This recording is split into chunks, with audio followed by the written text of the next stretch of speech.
Não, para mim não está. Vamos dar as boas-vindas às pessoas que estão aqui nos assistindo. Vou passar para o Bruno, que vai fazer a abertura. Esse é um excelente momento para as pessoas congelarem. Que não dá para ficar ao vivo. Esquece o ao vivo, Bruno. Faça a abertura do evento.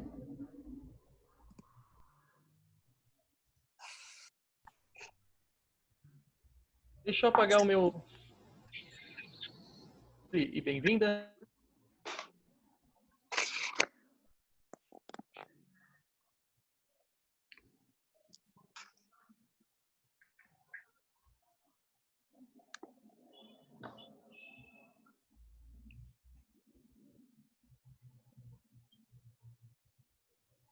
Gente, boa tarde. Para quem está nos assistindo, a gente está dando início ao evento de mudança climática e biodiversidade. Nós temos...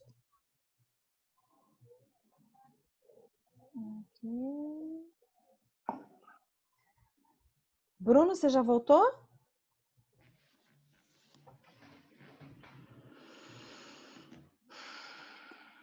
Então, pessoas que nos assistem, né? Eu queria dar as boas-vindas enquanto o Bruno volta para cá. Então, queria dar as boas-vindas à mesa, né? Temos aqui conosco Rosângela Barbosa, Rodrigo Agostinho, Amanda Geroto e Daniele. Queria pedir que cada um se apresentasse, porque eu estou aqui de apoio ao Bruno e não conheço vocês, será um prazer escutá-los e a gente se apresentar. E quem vos fala é Renata Moraes, eu sou coordenadora do Climate Reality aqui no Brasil. Então, quem está no carro tem preferência? Daniele, você quer começar? Oi! Sim, pode ser. Então vamos nós. Vocês conseguem me ouvir bem? Super bem. Oi, boa tarde. Prazer conhecê-los. Eu estou muito feliz com o convite do Bruno e de fazer parte da live de hoje. A gente conhece o Bruno de movimentos de ativista, ático, também da Unesp, que agora ele está por lá. E eu sou bióloga, assim como ele, formada na Unesp de São Vicente, em biodiversidade, trabalhando também com mudança do clima. E atualmente eu trabalho com consultoria. Aí eu tenho desenvolvido consultoria no município de Santos, apoiando o projeto ProAdapta, que é um projeto que visa implementar, né, auxiliar na implementação da Agenda Nacional de Adaptação às Mudanças do Clima, sendo um convênio entre o Ministério do Meio Ambiente e a GIZ, que é um acordo de cooperação alemã para o desenvolvimento sustentável. E eu tenho prestado a consultoria então, à GIZ, apoiando as atividades envolvidas em Santos. Muito legal. Vamos passar para a Rosângela. Rosângela, bem-vinda. Obrigada, Renata. Boa tarde a todos, a todas que nos assistem, aos colegas que se permitiram com que nós pudéssemos, na tarde de hoje, trocar conhecimentos e dialogar um pouco, né, num período tão difícil de convívio humano. Eu sou secretária de Meio Ambiente e Agricultura do município de Peruíbe, sou formada em Direito, mestre e doutora pela Faculdade também de Direito, e o Bruno é um caro colega, agradeço o contato, o convite realizado diante de uma convivência que nós estamos tendo no CONDEMA. Ele é integrante do CONDEMA, temos o desafio de implementar um projeto de defesa numa faixa arenosa que serve para as aves limícolas. O nosso município é privilegiado por abrigar aves migratórias e o Bruno vem se engajando cada vez mais nessa proposta. E agradeço você também, Renata, por mediar aí essa conversa na tarde de hoje. Maravilha, nós que agradecemos, Rosângela. Na minha linha aqui de raciocínio temos o Rodrigo Agostinho. Eu não escuto nada, ele aqui vem cá. Rodrigo, você quer se apresentar? Antes de mais nada, dizer que estou muito contente de estar aqui. Fiquei muito contente com o convite. Eu comecei minha carreira como ambientalista, trabalhando em organizações como a SOS Mata Atlântica, o Greenpeace. Eu montei uma organização que trabalhava com educação ambiental e recuperação de áreas degradadas no interior de São Paulo. E trabalhei muito na área de biodiversidade e agora eu estou numa missão diferente. Eu estou como deputado federal e estou presidindo a Comissão de Meio Ambiente, estou presidindo a Frente Parlamentar Ambientalista. Amanhã nós vamos fazer um grande debate pela manhã sobre o tema dos oceanos e, enfim, fica o convite para quem quiser participar. E estou aqui acompanhando e, enfim, estou muito contente mais uma vez de estar aqui. Conheço o Bruno Lima de algo que uma das minhas paixões, são justamente os pássaros, as aves. Por isso que eu conheço o Bruno Lima e fico feliz de estar aqui recebendo esse convite para estar com todos. Obrigado. Legal, Rodrigo. Olha, aliás, eu queria vou fazer um convite a Rodrigo, que acabou de dizer, mas fica para todos. Eu acho que seria legal se vocês quiserem colocar no chat aqui do nosso Zoom esses dados, esse convite para a reunião de amanhã, Rodrigo, e quem tiver também outros eventos ainda nesse mês do meio ambiente, fica à vontade que se vocês colocam aqui, eu jogo lá no Facebook para todo mundo ficar também, poder depois assistir, ou ver, ou entrar, ou se conectar. Tá bom? Se vocês quiserem colocar também indicação de livros, o que as pessoas podem saber desse coisa, é só colocar aqui no chat que eu passo para o Facebook. E agora eu queria convidar, Bruno, enquanto você não chegava aqui, eu estou convidando as pessoas para se apresentarem. Então, seguindo aqui, temos a Amanda. Oi, prazer, Renata. Eu sou a Amanda, eu sou bióloga também, sou da turma da Dani, da Unesp em São Vicente. E eu fiz meu mestrado em sistemas costeiros e oceânicos e atualmente estou fazendo um doutorado no Instituto Oceanográfico, na USP. E eu trabalho com paleoceanografia e paleoclimatologia. E o convite do Bruno, né, para participar desse ciclo de palestras, vem também acabou me lembrando, né, de um desejo nosso, assim, da Paleo, e que tem uma pesquisa mais aplicada em conversar também, né, de que forma que a gente pode conversar e contribuir com as políticas públicas. Então, hoje, a minha fala também vem aproveitando que a gente ontem celebrou o Dia Mundial dos Oceanos, também o lançamento da Década da Ciência Oceânica aqui no Brasil. Então, eu venho trazendo um pouco desse link entre a Paleo e o nosso futuro, né, oceânico, e esse tema das mudanças climáticas.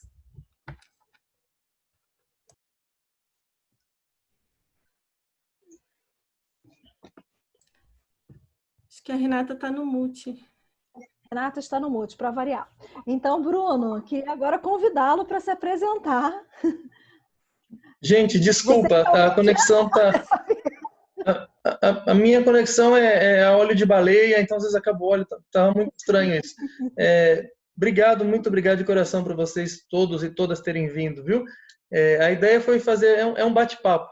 Se caso minha internet caia, bom, a Cicerone também é a Renata. Eu tentei fazer uma coisa um pouco mais acessível para todo mundo, por isso que a Renata, né, estamos juntos para fazer isso. Eu me apresentando, eu sou mestrando da Unesp. Quando começarem as aulas, porque agora não sabemos quando nós vamos voltar, ainda estamos no limbo. Estou estudando o efeito das mudanças climáticas sobre os ecossistemas costeiros. Então, que aves vão desaparecer e quais aves vão se beneficiar? Então, tem aí o bicudinho do brejo, algumas aves que são mais sensíveis a distúrbios. Nós estamos estudando isso. Aqui em Peruíbe, no litoral sul, eu sou vice-presidente do movimento social Mocan, a Mari Polacchini é a presidente, a Rosângela é a nossa parceira também aqui, e nosso carro-chefe tem sido atuar na questão climática. Como a Rosângela vai falar depois, nós somos um dos municípios mais vulneráveis aqui. Hoje mesmo eu acabei de ver tivemos uma pequena ressaca na orla, então é um município, esse município é uma amostra muito didática do que a gente vê ao longo de todo o litoral sul e sudeste do Brasil. A bem da verdade é essa. Então, Desculpem se esse evento ficou um pouco tendencioso para o litoral sul paulista, mas tanto os alunos da Unesp quanto os indígenas aqui, os companheiros estavam cobrando algo sobre mudanças climáticas aqui na região. Tá bom? Muito obrigado. Acho que a Bom, Dani estava com problemas de conexão e ela poderia começar. todos já falaram. Eu queria agora também me apresentar. Eu acabei convidando a todos e não me apresentei. Eu trabalho com mudança climática no Climate Reality aqui no Brasil. Nós estamos com treinamento global aberto e gratuito. Então, depois eu vou colocar aqui no Facebook para todos que queiram participar e alguns convites para eventos dessa semana. Queria mais uma vez agradecer ao Bruno e é um prazer estar aqui com vocês. Então, quem começa é a Daniele, então, a sua explanação? Então, Daniele, por favor, fique muito à vontade. Olá. Bom, pessoal, muito bom conhecer vocês, um prazer. Hoje eu vou falar um pouquinho sobre como as mudanças do clima impactam mais as mulheres. E eu tô com um probleminha de conexão, assim como o Bruno, né? Eu tô no carro, porque a gente teve um probleminha lá em casa de conexão, que a gente está na zona rural, então eu vou começar aqui hoje, e eu tô no celular, então eu vou tentar compartilhar aqui com vocês, tá bom? A tela, porque eu gostaria que vocês acompanhassem comigo os slides. Aí eu tô vendo aqui, um minutinho. Compartilhar.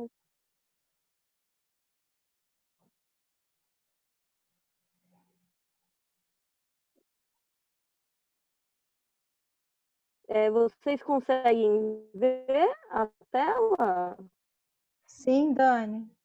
Estão conseguindo visualizar? Sim. Sim. Bom, vou tentar ser breve. Oi? Vocês conseguem ouvir? Estamos ouvindo bem. Sim. Sim. Vou tentar ser breve, né? Porque a gente teve atrasou um pouquinho, para que todos possam falar também, compartilhar, né? O que tem para expor por hoje. Bom, eu intitulei essa conversa como as mudanças do clima impactam mais as mulheres, mas poderia também chamar as mudanças do clima impactam mais os pobres, que em sua maioria são mulheres e negras, né? Mas hoje eu vou falar um pouquinho sobre esse recorte de gênero quando se fala em mudanças do clima. Bom, eu já me apresentei, então vou pular essa parte. Eu queria só compartilhar com vocês, para início de conversa, explicar alguns conceitos, né, que provavelmente muitos conhecem, mas eles acabam esquecendo, né? E são tantas discussões e debates, e aí eu queria só, para a gente estar partir de um ponto em comum, explicar então a diferença entre sexo e gênero. Acho que para nós biólogos é muito fácil definir sexo, né, porque é uma diferença estritamente biológica e fisiológica. E gênero já parte de uma construção social, né? Uma construção cultural. Então, tem algumas características que são esperadas de mulheres e algumas características esperadas de homens, né? E algumas delas podem até ter vantagens sobre as outras, pensando num contexto social. Aqui eu trouxe a Simone de Beauvoir, com essa frase dela super famosa, falando que ninguém nasce mulher, torna-se mulher. Então, lembrando o que é o gênero, né? Que é uma construção social que te coloca numa caixa, né, na sociedade, e como você deve se comportar nela. E quando a gente conversa sobre gênero, as relações de gênero, a gente tem que levar em consideração alguns fatores, como a etnia, que é a raça, a classe social, a condição e a situação dessas mulheres. Como vocês podem acompanhar, espero que vocês consigam ver bem, eu coloquei aqui um gráfico com dados de 2016, mostrando como é mais perigoso ser mulher negra nesses estados brasileiros aqui representados do que ser uma mulher branca, né? Por exemplo, ali no Distrito Federal, a gente observa a diferença de mortes entre mulheres brancas e mulheres negras. E por mais que as mulheres, né, sejam tanto negras quanto brancas, sofram por ser mulher, o feminicídio, o assédio, a mulher negra ainda sofre com racismo. Então, quando a gente for lidar, principalmente dependendo do público do projeto, se a gente for inserir uma ótica de gênero, é importante pensar nesses recortes, né, de classe e raça.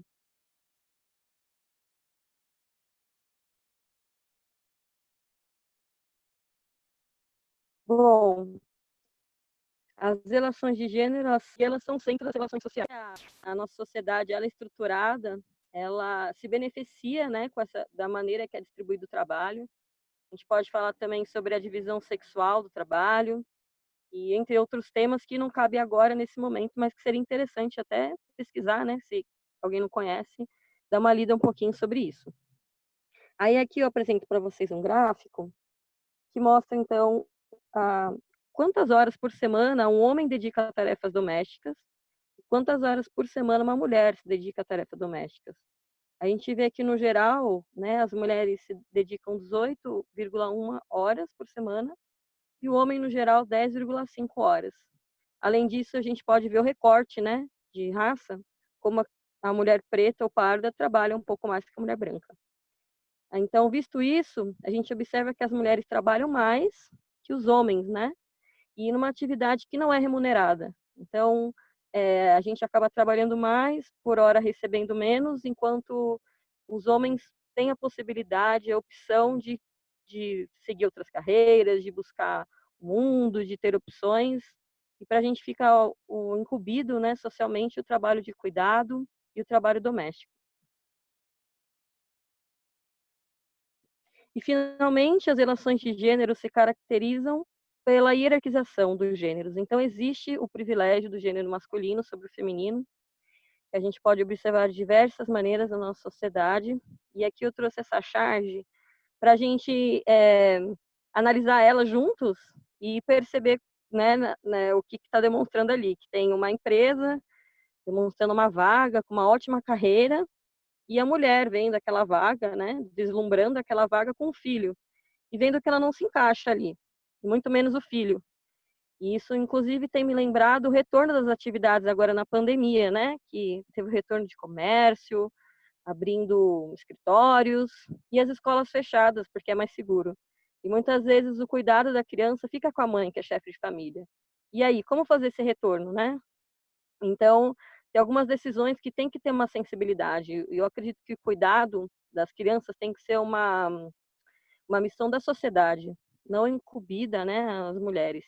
Isso também me lembra o caso do menino Miguel, lá de Recife, que a mãe teve que trabalhar e levar o filho. Então, são várias questões que permeiam e que estão na estrutura da sociedade e que cabe algumas tarefas às mulheres simplesmente, né, por ser mulher. E aí talvez alguém, né, esteja pensando, mas o que tem a ver gênero e mudança do clima, né? O que essa menina está falando?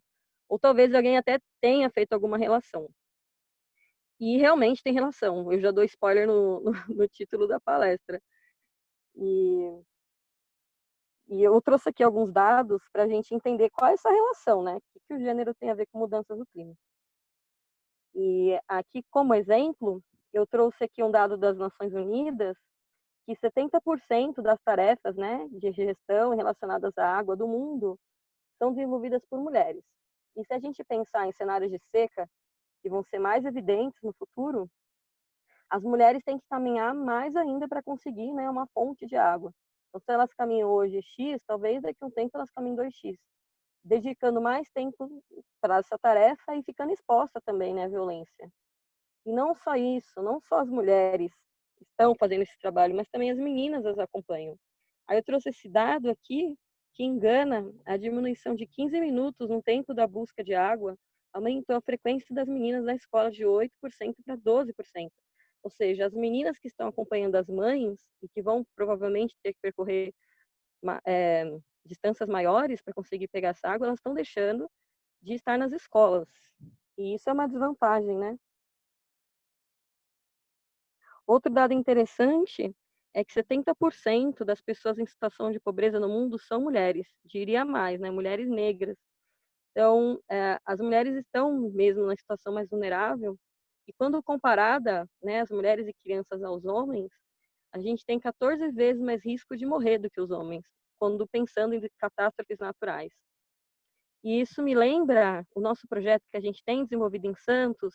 A gente está começando um trabalho agora parado na pandemia de aplicação de medida de adaptação baseada em ecossistemas no morro em Santos chamado Monte Serra.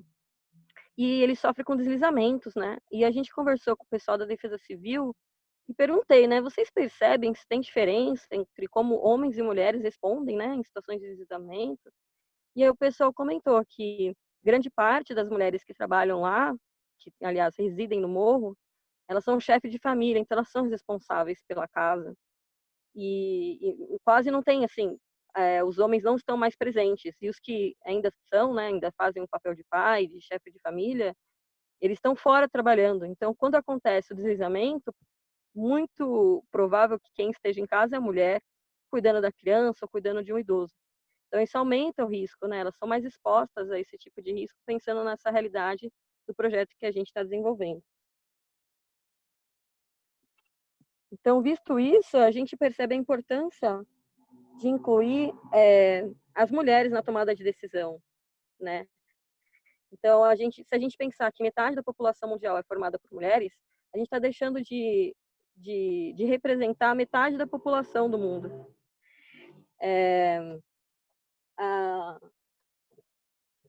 Então, aqui eu trouxe um exemplo para exemplificar de como isso muitas vezes a mulher não participa. Pensando em zona rural, as mulheres elas estão lá em casa, cuidando da casa, e em momento de seca ou escassez de recursos, o homem tem que migrar para trabalhar, né? Fica meses fora. E elas cuidando de casa. Depois de um tempo eles retornam com os filhos. E aí, por exemplo, em associações, comunidades, ou até em vias institucionais, quando é preciso tomar uma decisão sobre financiamento, sobre qualquer assunto, né, ali na comunidade, o homem que responde. Então, a mulher que está em casa durante o ano inteiro não é representada a visão dela da realidade. E com isso, não só a mulher perde, mas toda a sociedade. A gente deixa de abraçar e de enxergar riscos e soluções de metade da população. Então, é muito importante nos projetos, nos planos envolvidos, a gente inserir e garantir que as mulheres possam participar. E o que eu, assim, que eu gostaria de trazer com essa exposição é que as pessoas que estejam assistindo pensem por um segundo, né? Putz, será que o projeto que eu desenvolvo, o trabalho que eu tenho feito, insere a ótica de gênero, ou poderia inserir essa ótica de gênero? Será que é possível? Bom, eu venho aqui trazer para vocês algumas justificativas. Se você for escrever um projeto ou quiser fazer o convencimento de alguém, eu trago aqui alguns marcos internacionais sobre o direito das mulheres que eu achei importante compartilhar com vocês. Eu vou dar só uma pincelada, até por questão de tempo, né? Em 1979 foi instituído o CEDAW, que é um marco nos direitos humanos para as mulheres, que é a Convenção de Eliminação de Todas as Formas de Discriminação contra a Mulher. Em 2014, pensando aqui na área ambiental, a Convenção da Diversidade Biológica entendeu a importância da mulher na conservação da biodiversidade e instituiu o Plano de Ação de Gênero. Em 2015, foi incluída na Agenda de Desenvolvimento 2030 o Objetivo de Desenvolvimento Sustentável número 5, visando a equidade de gênero. E agora, super recente, 2017, a Convenção Quadro, né, das Mudanças do Clima da ONU, inseriu na COP23 um plano de ação de gênero, entendendo então a importância de ter essa ótica e ser sensível às mulheres quando a gente pensa em adaptação e mitigação às mudanças do clima. Bom, eu falei que é importante ter projetos, né, que seria interessante aplicar, mas como fazer isso? E aqui só para dar caminhos e não só problematizar, eu trouxe algumas maneiras de como isso pode ser feito, dentre muitas que existem, sempre lembrando que depende do objetivo do trabalho, do público-alvo que vai ser trabalhado, para então instituir de que forma vai ter um olhar sensível ao gênero. Eu trouxe aqui como exemplo o que é chamado de análise de gênero, que é antes da concepção do projeto, você faz uma coleta de dados desagregados por sexo para compreender aquela população que vai ser trabalhada, e aí então você desenvolve o projeto pensando nessas diferenças, né, de gênero, faz a concepção, implementação, monitoramento e avaliação do projeto. Uma outra maneira é o monitoramento e avaliação sensível ao gênero, que aí você tem uma meta de equidade de gênero que você pode definir com um grupo, né, num projeto, e você desenvolve então um indicador. E ao longo do tempo você faz o monitoramento, avaliação, produz relatórios, pensando e avaliando se você atingiu aquela meta instituída pelo grupo. Bom, com o tempo que a gente tinha, né, disponível, eu acho que foi isso que eu consegui mostrar hoje. Se vocês tiverem qualquer tipo de dúvida, ou qualquer algo que vocês quiserem entrar em contato, quiser referências, aqui está meu e-mail de contato. Aqui eu coloquei uma poesia para vocês darem uma lida, que eu achei bem interessante. Foi tradução livre. E aqui no final dos slides eu deixei alguns links de interesse, e se a gente puder compartilhar depois das apresentações, eu envio ao Bruno, e aí a gente pode fazer com que essa apresentação chegue, né? Tenha acesso a todos, e qualquer coisa é só entrar em contato. Muito obrigada pela atenção de todos. Maravilha, Daniele. Muito obrigada.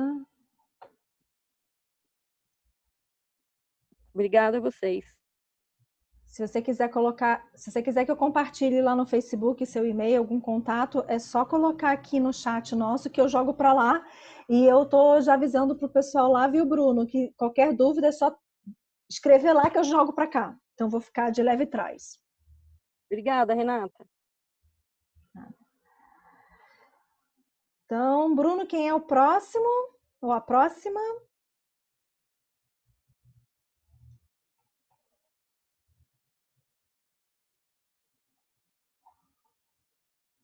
Bruno?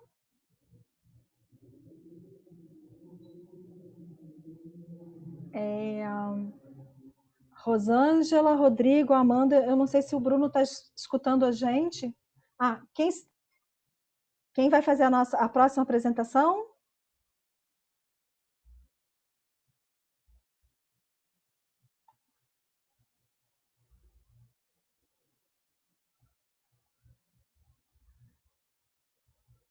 Bruno, a gente continua sem te escutar. Rosângela, você gostaria de fazer a próxima apresentação? Posso sim, Renata. Então tá. Bom, eu propus, como forma de apresentação da minha fala, um roteiro sobre a cidade na qual eu exerço o papel de gestora, para poder ser, talvez, o ponto de partida de um diálogo aí com os nossos outros colegas debatedores, sempre tendo como horizonte a questão das mudanças climáticas. Diante disso, Peruíbe é uma cidade litorânea do estado de São Paulo, que tem uma economia predominantemente voltada para o turismo. É um município com uma área aproximada de 33 mil hectares, sendo que desse território ainda nós temos 70% de Mata Atlântica. Nós temos notáveis atributos naturais, biológicos, geológicos, arqueológicos, cênicos, paisagísticos, abrigando territórios socioculturais, registrando a presença de territórios indígenas e comunidades caiçaras, para vocês terem uma dimensão aí, né, do quanto o nosso território é singular. 10% dessa extensão é de território indígena. Sob uma perspectiva funcional e global, Peruíbe tem uma finalidade imprescindível para a conservação ambiental, e é justamente por isso que ela acaba integrando algumas categorias aí de proteção ambiental, tanto internacional como nacional. Eu selecionei para vocês algumas como uma forma aí de apresentar, ilustrar um pouco, né, de que maneira que nós temos um território que persegue uma conservação ambiental. Então, nós fazemos parte da Reserva da Biosfera da Mata Atlântica, fomos reconhecidos como sítio Ramsar, abrigamos diversas unidades de conservação, temos 4 parques municipais, nós temos também unidades de conservação estadual e federal, algumas renomadas e aí projetadas inclusive internacionalmente, como o Mosaico da Jureia, Itatins, o Parque da Serra do Mar, algumas unidades de conservação insulares, Estação Ecológica de Tupiniquins, Refúgio da Vida Silvestre da Ilha do Guaraú e Guararitama, APA Marinha Litoral Centro, o APA-CIP, que é essa que inclusive integra o sítio Ramsar, a Airê, Ilha do Ameixal, o RDS da Barra do Una, que comporta comunidades caiçaras. Temos também uma faixa arenosa de aproximadamente 4 quilômetros de praia, com praias que abrigam, em especial, aves limícolas, essas aves migratórias, e uma biodiversidade singular, né, diante de toda essa tentativa de proteção. Diante desse cenário, e aí eu me coloco um pouco já como uma interlocutora que tenta transmitir para vocês um pouco dessas angústias que eu passo no meu dia a dia de gestão, eu elenquei alguns desafios que a cidade vem. Historicamente, ela vem enfrentando esses desafios, e eu acabei herdando muito deles, e tenho certeza que, ao deixar a gestão, eles continuarão, porque é um problema planetário. O primeiro grande desafio que nós temos, eu acredito que ele vai, de alguma forma, fazer sentido para os estudantes da Unesp e todos aqueles que moram aí na Baixada Santista, é uma tendência litorânea do desmatamento para ocupação irregular e clandestina, avançando nesses ambientes silvestres, né? Então, nós temos uma ocupação que se dá pela supressão da vegetação nativa, demarcação de lotes, queimadas, abertura de ruas, disposição de aterros e de resíduo da construção civil, que é um outro problema ambiental que também está sendo enfrentado por muitas cidades da Baixada Santista, mas que ainda está numa fase muito embrionária, incipiente, para conseguir um enfrentamento adequado, porque é uma produção de um resíduo que ele sai ele é um poluidor e depois ele potencializa uma outra poluição com a ocupação irregular e o estabelecimento dessas edificações todas irregulares. O que, para nós, é um grande desafio é que esse desmatamento que ocorre nesses espaços, ou nesses espaços litorâneos, estão diretamente relacionados com práticas clientelistas. Então, nós temos uma ocupação que se dá dentro de processos políticos que fomentam justamente o favorecimento de pessoas que depois, nos processos eleitorais, permitem uma troca, né, em razão do benefício, entre aspas, que foi obtido. E já por aí já é possível nós dimensionarmos o desafio que temos a enfrentar num ano eleitoral em que se há a escolha de representantes políticos locais.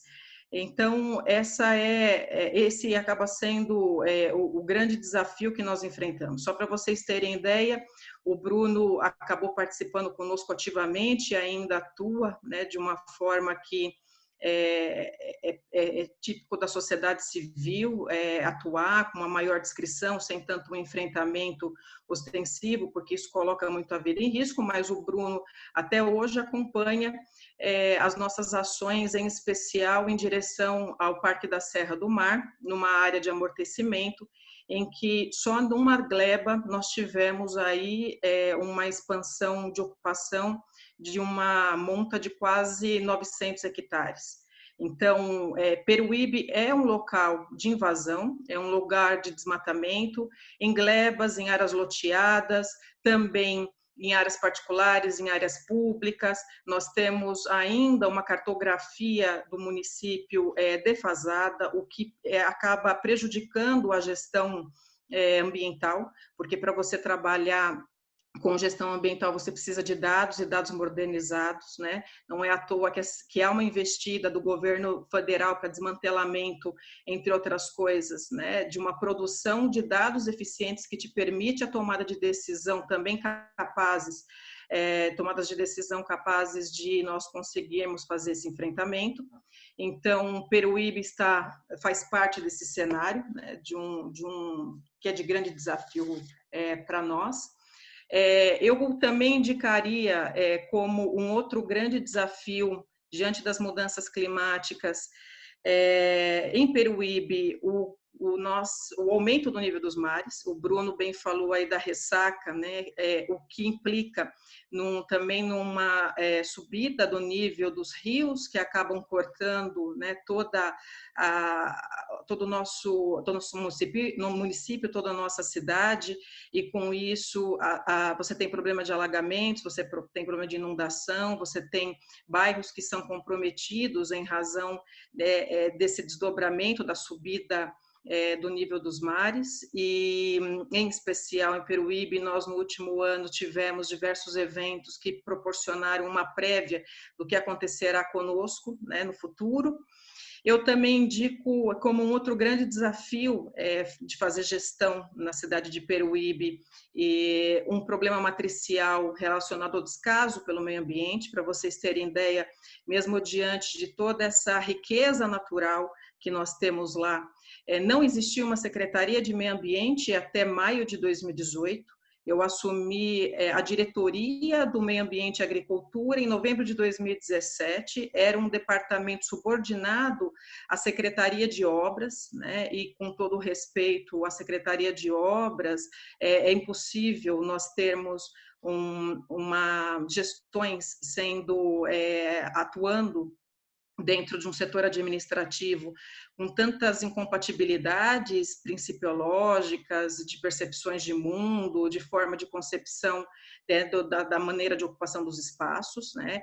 No momento que você transforma um departamento no status de órgão de primeiro escalão, há uma certa paridade que pelo menos permite uma maior capacidade de enfrentamento, né, desses conflitos de interesses. Então, desde 2018, de maio de 2018, nós conseguimos esse status de secretaria, o que nos deu uma maior autonomia, não resolveu todos os problemas, mas pelo menos nós conseguimos, né, aplicar uma nova lógica dentro da gestão municipal. E não era somente uma falta de independência e autonomia de um setor, né? Nós tínhamos e ainda temos uma legislação local deficiente, que precisa ser complementada com todos os instrumentos normativos já produzidos e firmados como marcos legais dentro de outras esferas, como a estadual e federal, e também essa internacional, que, como eu acabei de dizer, Peruíbe consegue ser recepcionada e reconhecida. Nós tínhamos, como eu também já disse, ausência de dados para se fazer gestão, inexistência de fiscalização ambiental. Eu acho que isso é uma das situações mais complicadas, né? Algo de maior fragilidade dentro de uma gestão ambiental. Não se fazia fiscalização ambiental.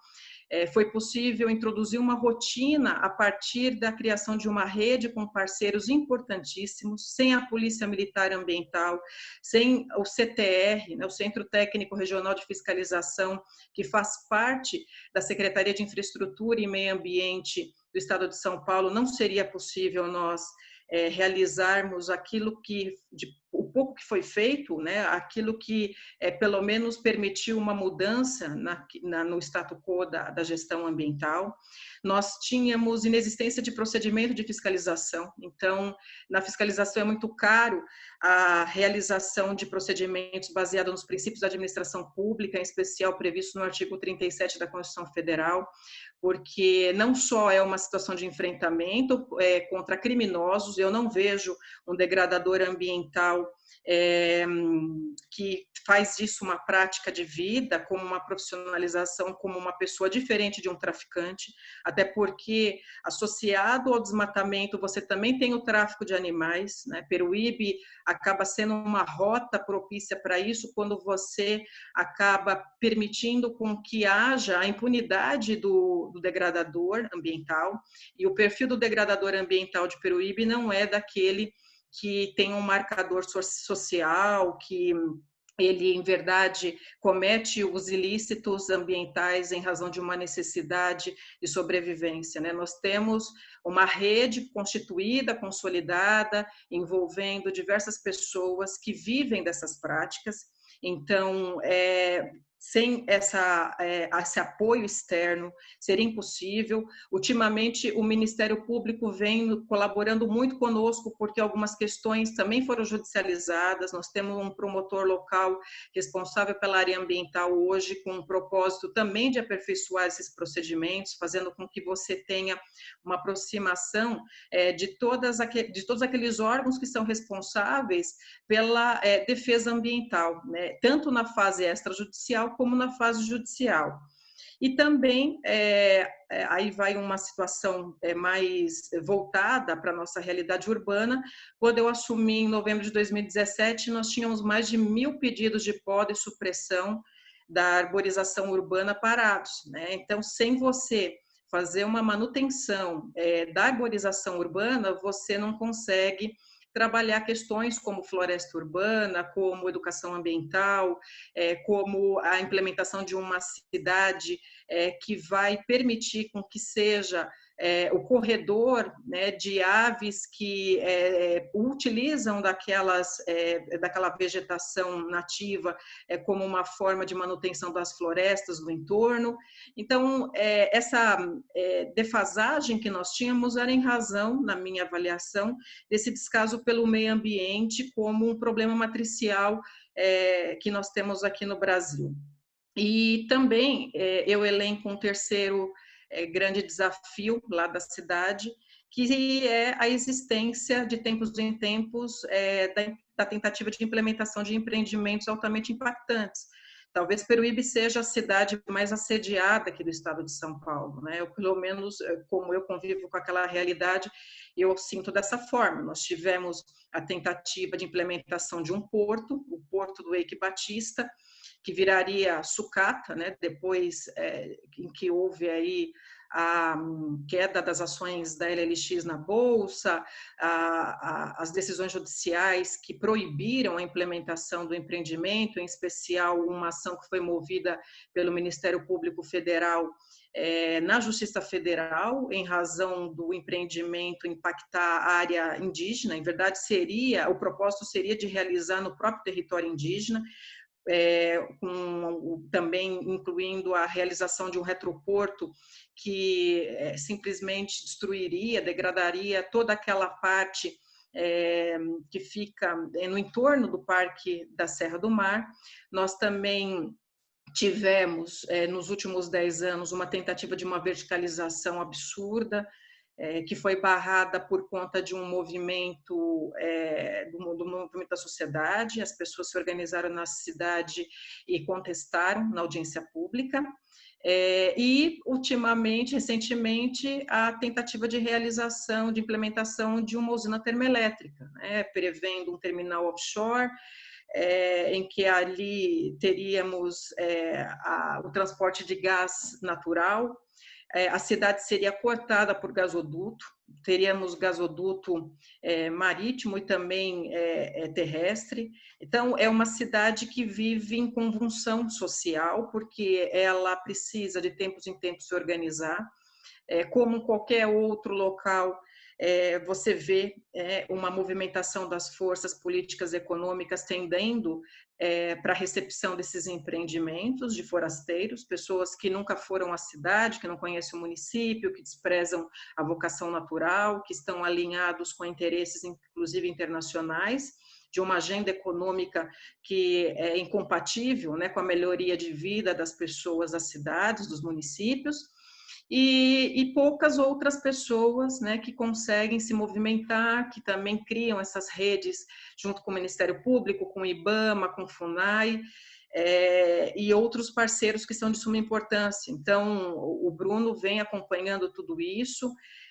Realmente é uma gestão muito cansativa, porque a significação daquilo que é melhor para todos cada vez é mais difícil, né? Nós vivemos um período negacionista que se recusa, né, a perceber que nós estamos vivendo uma crise ecológica, uma crise ecológica associada a uma crise sanitária, que pode, em decorrência no futuro de eventos aí naturais transformar nossa vida em condições muito difíceis, né?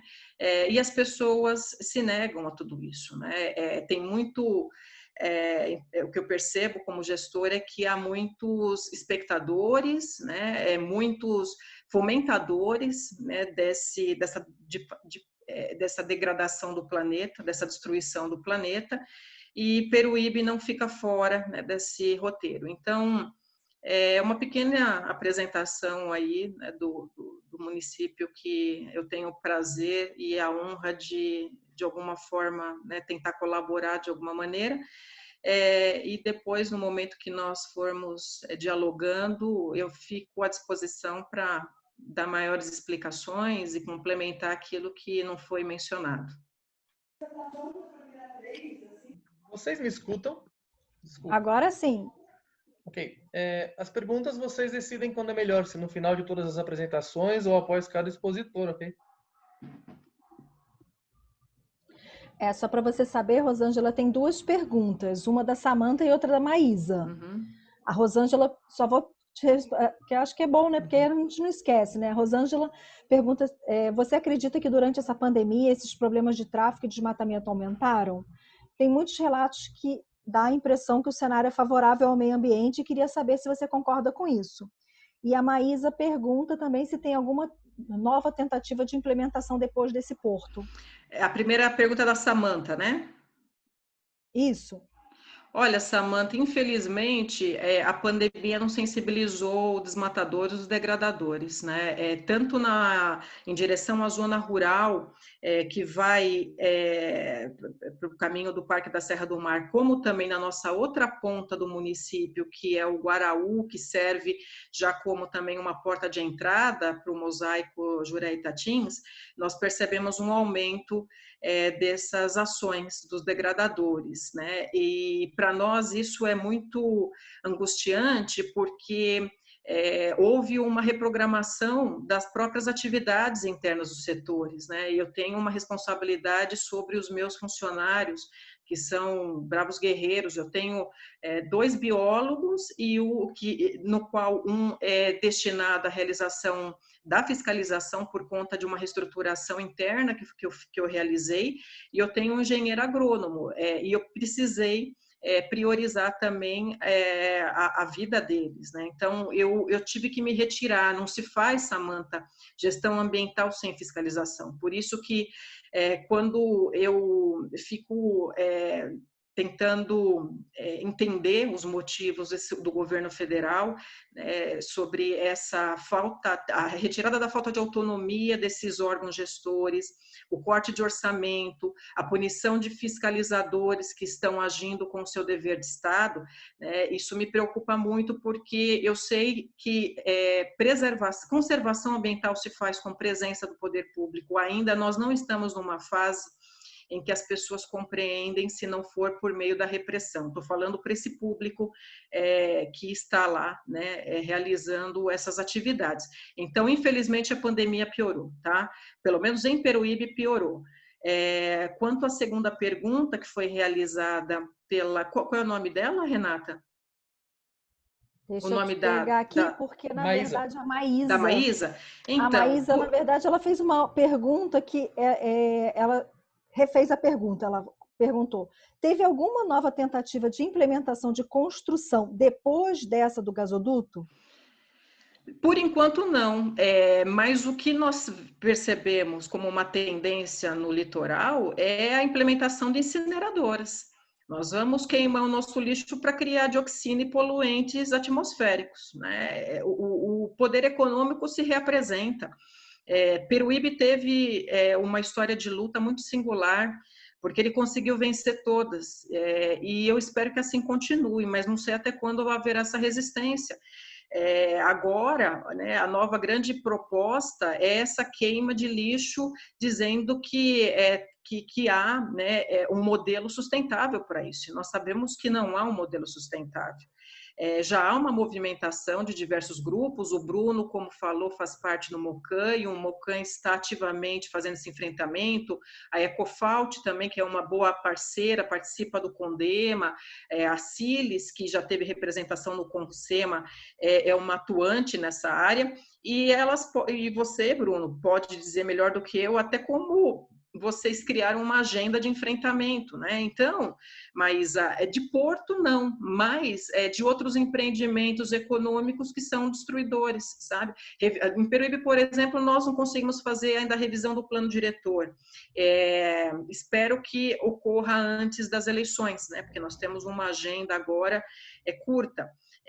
A mudança de um plano diretor sempre é muito preocupante, porque Peruíbe tem realmente um zoneamento que protege. Essa área do porto, por exemplo, era uma reserva biológica.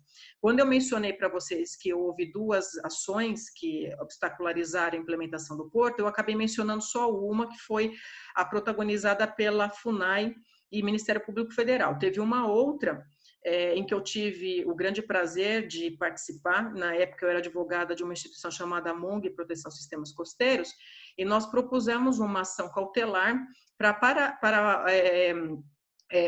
impedir com que a prefeita da época fizesse a apresentação de um plano de urbanização da área. Então, você tem uma área zoneada, né, de acordo com seus atributos e características naturais, como uma área que não é para ocupação humana, não é para implementação de empreendimentos industriais, é para preservação, é para ocupação de baixo impacto humano, né? E, de repente, com uma caneta, os governantes acreditam que é possível você reapresentar a realidade daquela área. E quando o Porto veio com esse propósito, e o EIC sabia que ele precisava fazer essa alteração legislativa, o instrumento dócil foi a prefeita da época.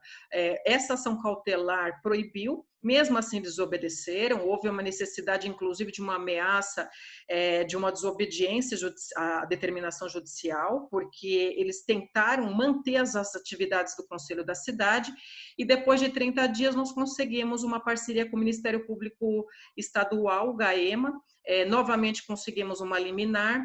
Na sentença, foi proibida a descaracterização daquela área por meio de qualquer atividade que viesse a degradá-la. Então, é um precedente importante. Só que, ao mesmo tempo, justamente hoje a área objeto desses degradadores que estão destinando o espaço para ocupação de moradias.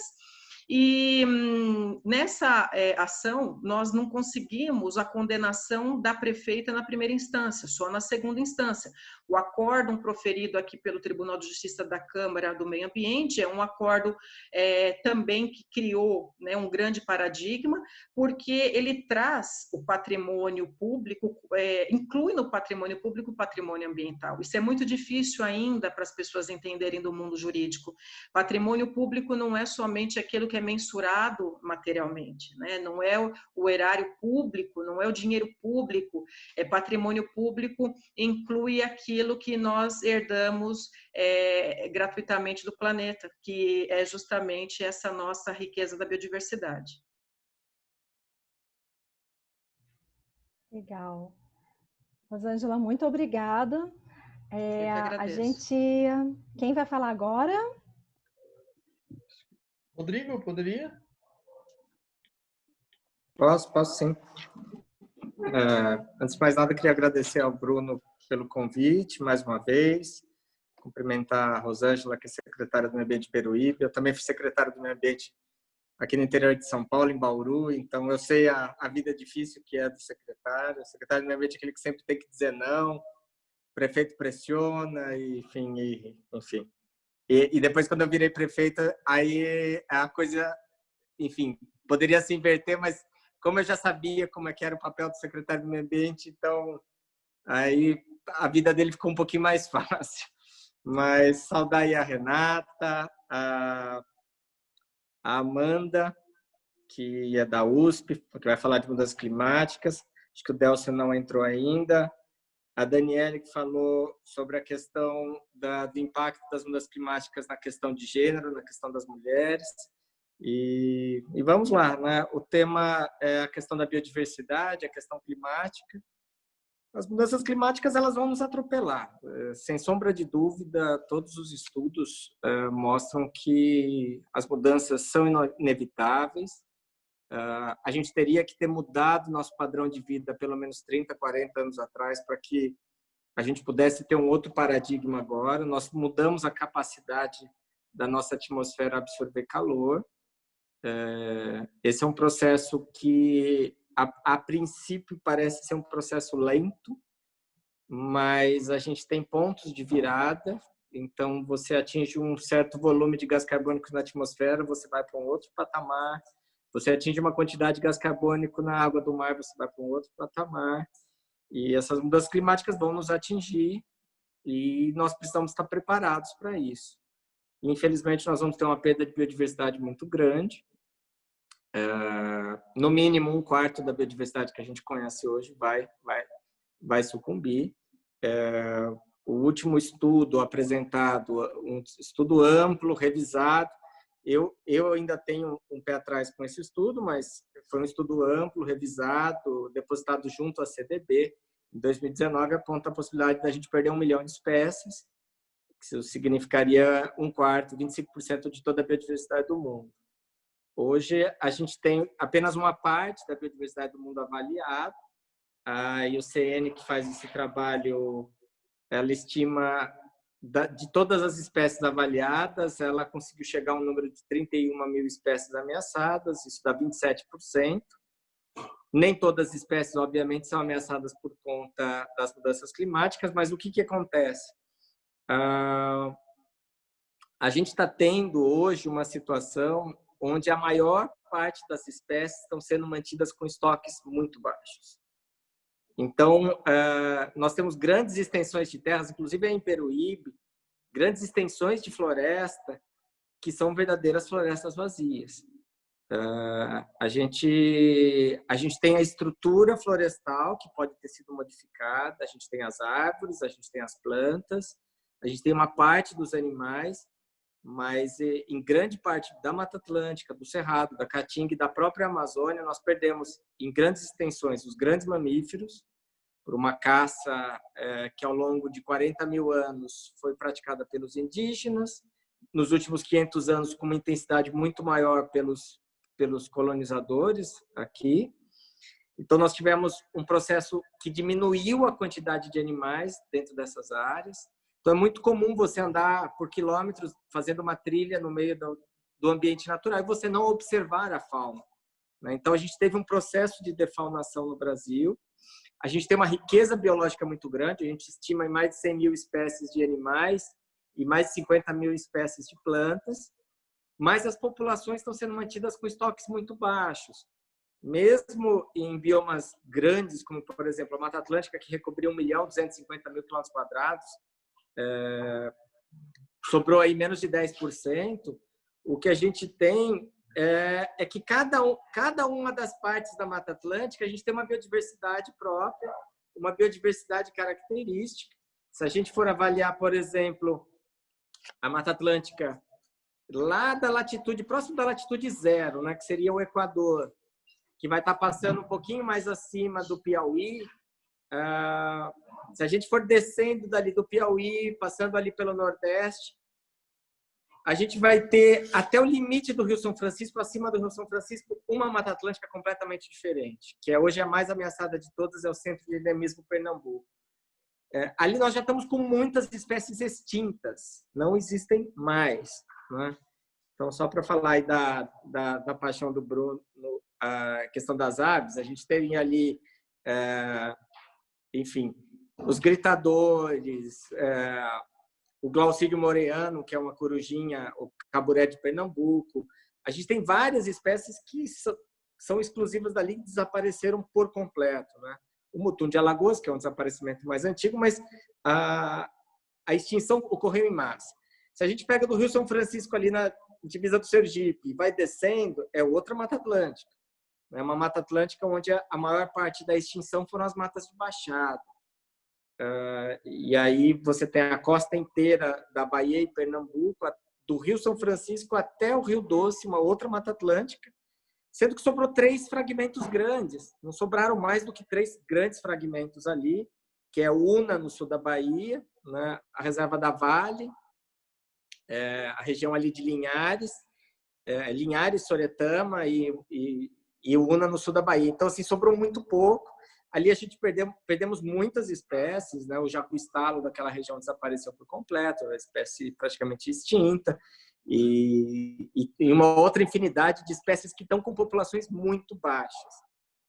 Mesmo se a gente for pegar as estimativas do Livro Vermelho, muitos pesquisadores fazem estimativa assim, esse bicho deve ocorrer 1 por hectare e multiplica pela quantidade de área que tem. Não é assim. Quem conhece a natureza sabe que não é assim. Os animais, às vezes, ficam em ambientes muito seletos dentro de um grande fragmento. Então, eles não se distribuem, são poucas as espécies que se distribuem de uma maneira uniforme dentro dos fragmentos. Mas essa Mata Atlântica do litoral da Bahia e do Espírito Santo também praticamente foi dizimada. Aí, se a gente pega do Espírito Santo mais para descendo, as matas de baixada do Rio de Janeiro também foram suprimidas com muita intensidade. Depois a gente tem a Mata Atlântica de São Paulo, que ela é uma faixa intermediária, que é uma Mata Atlântica rica, mas que perdeu uma boa parte da sua biodiversidade também.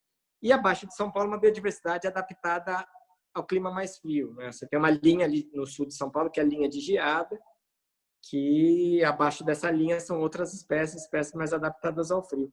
Mas, assim, mesmo dentro de um bioma, você tem regiões ecológicas completamente diferentes. E todas essas regiões serão impactadas em maior ou menor grau com as mudanças climáticas. No Nordeste brasileiro, eu não tenho sombra de dúvida que nós estamos perdendo biodiversidade nos períodos de seca.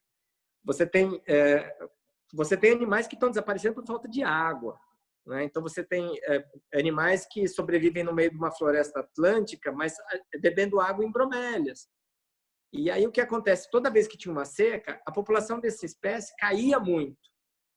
Só que ela, ao longo do tempo, a hora que acabava a seca, essa espécie ia se recuperando. Hoje, nós não temos mais isso, porque nós não temos mais intervalo. Então, você teve um agravamento, períodos de secas mais prolongados, um calor maior. E aí, espécies como a choquinha de Alagoas, que deve ter uns 20 indivíduos, eu tenho uma teoria que estão morrendo de sede, né? Porque é uma espécie que não está sendo caçada, uma espécie que tem pouca predação. Os fragmentos foram intensamente desmatados.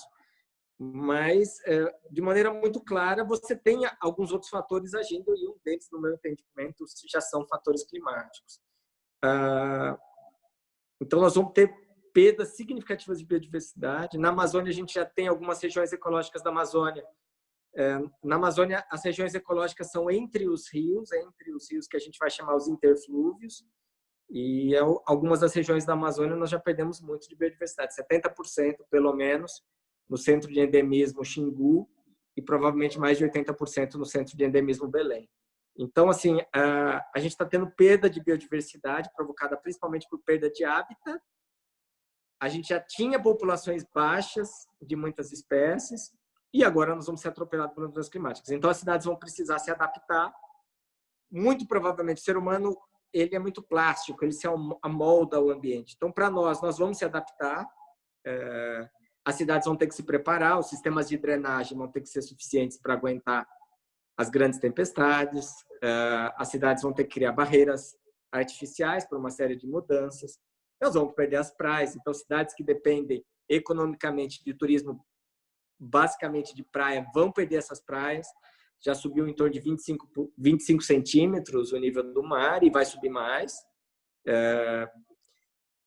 A água congela no 0 grau. Né? Então, assim, de 0 para 0 para meio, você já tem um grande derretimento. Então, as escadinhas que levam a um grande derretimento estão acontecendo.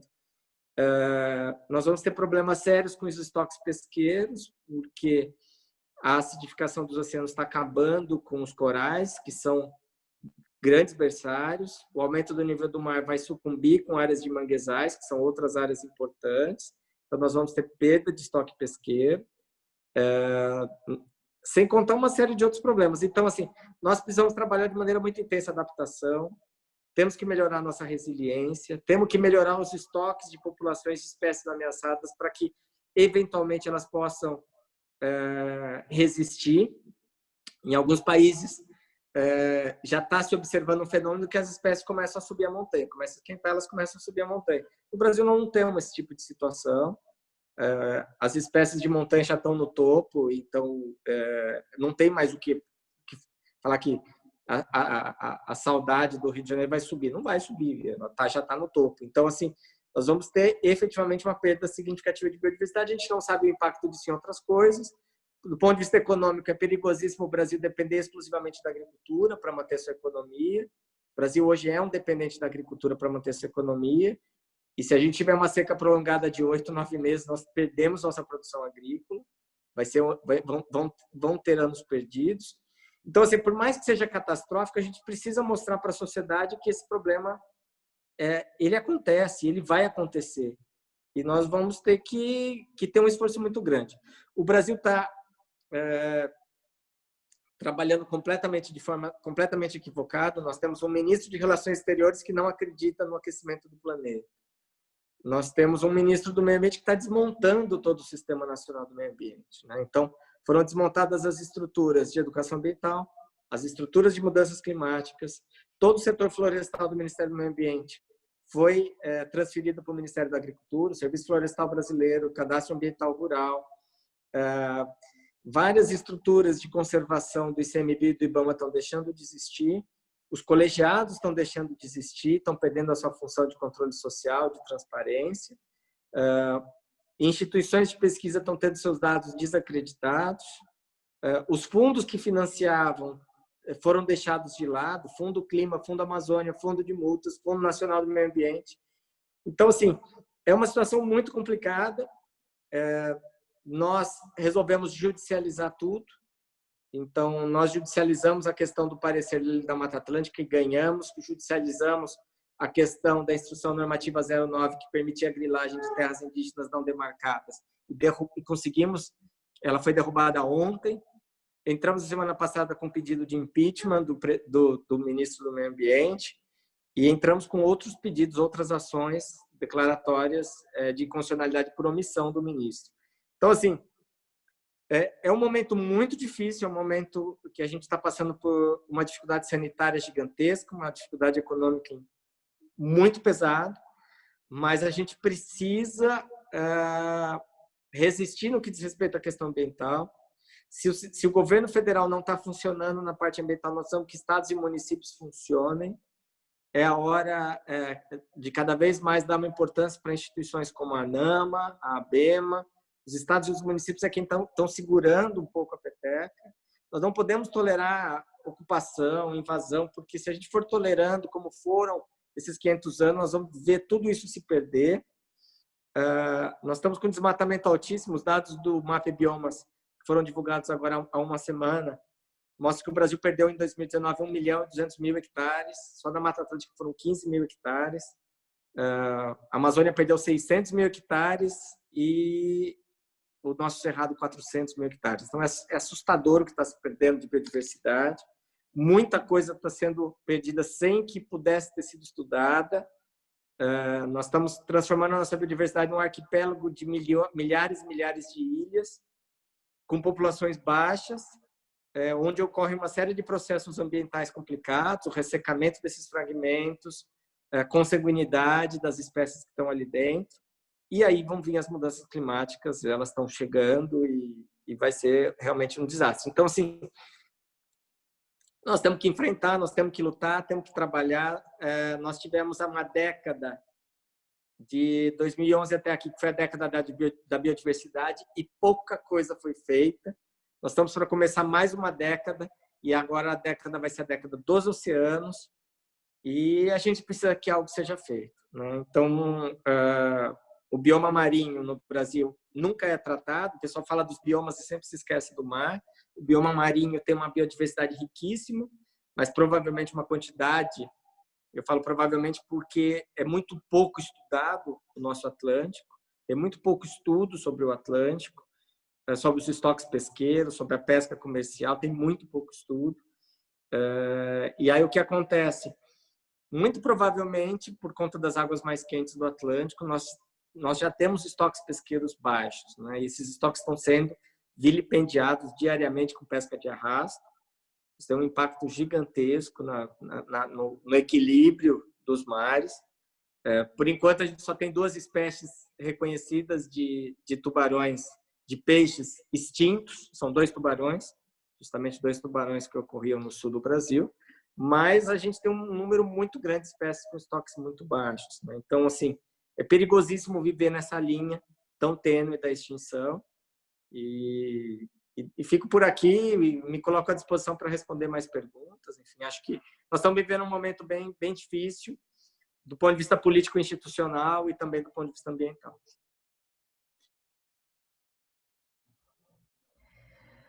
Maravilha, Rodrigo. Muito obrigado. Muito obrigada pela sua fala.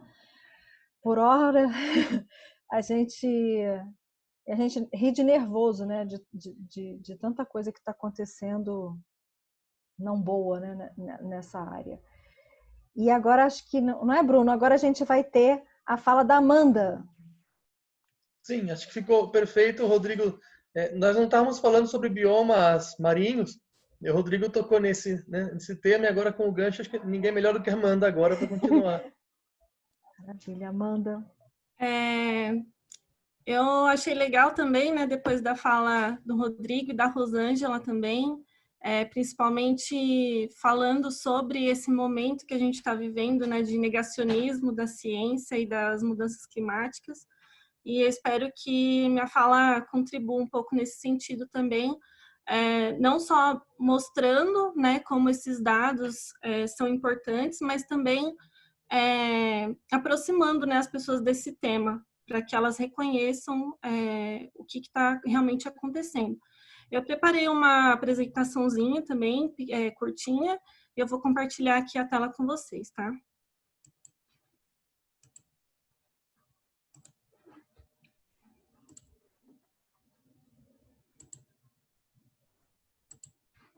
Bom, tá aparecendo aí? Tá sim. Amanda, tá direitinho. Tá joia. Então, como eu já falei na minha apresentação, eu trabalho com paleocenografia e paleoclimatologia, ou seja, né, com a reconstrução do clima e dos oceanos no passado. E o meu objetivo hoje é falar um pouco sobre como o passado pode nos contar sobre o futuro das mudanças climáticas e a importância desses estudos para a previsão e a construção de um oceano e um planeta sustentável.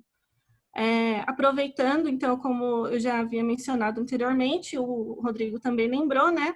Ontem a gente teve o Dia Mundial dos Oceanos e também o lançamento da Década da Ciência Oceânica aqui no Brasil.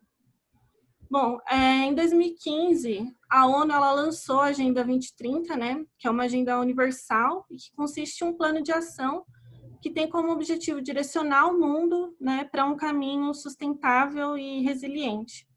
A agenda ela lista esses 17 objetivos que funcionam de maneira integrada, visando o desenvolvimento sustentável.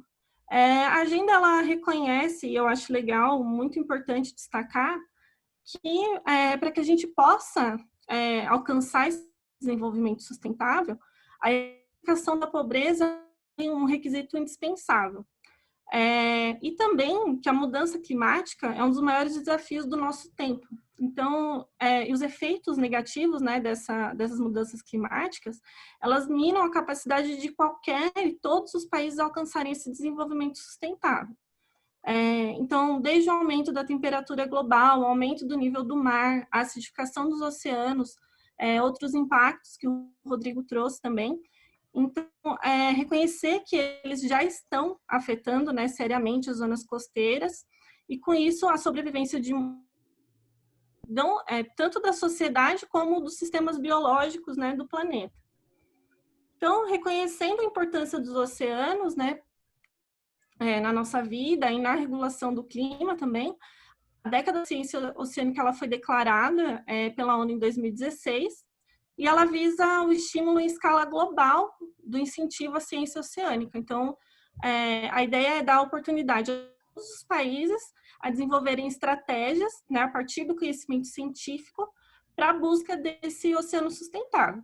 Então, esses planos eles são coordenados pela Unesco, né? E aqui no Brasil, a feito ontem pelo Ministério da Ciência, Tecnologia, Inovação e Comunicação, que formou um comitê representado por diversos setores, né? Então, ampliando o diálogo entre as ciências, a sociedade e as políticas públicas.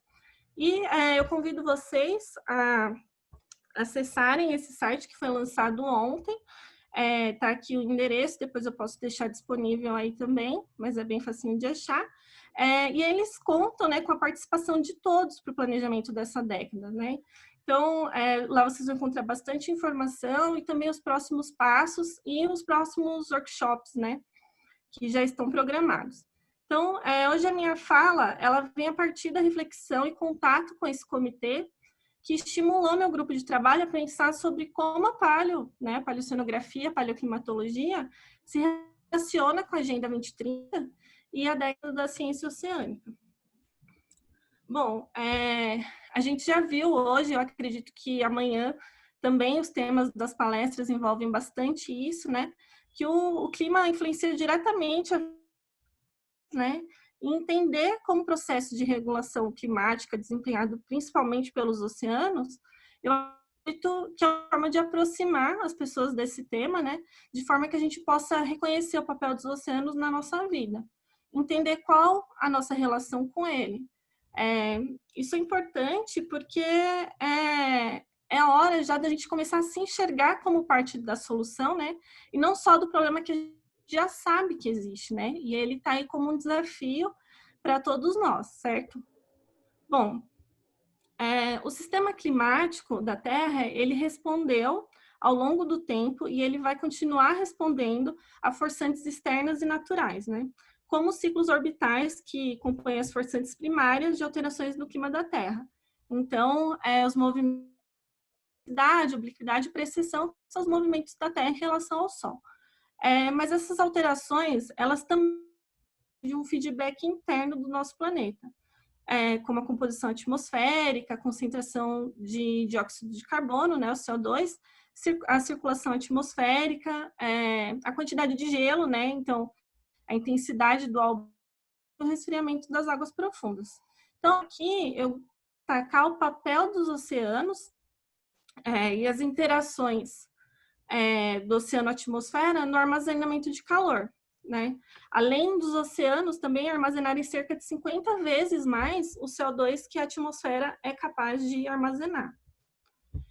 E aqui trazendo essa figura do último relatório do IPCC, né, que é o painel intergovernamental das Nações Unidas sobre mudanças climáticas, nos alertando então para esse aumento de temperatura nos próximos 100 anos e o aumento decorrente do aumento das emissões de CO2.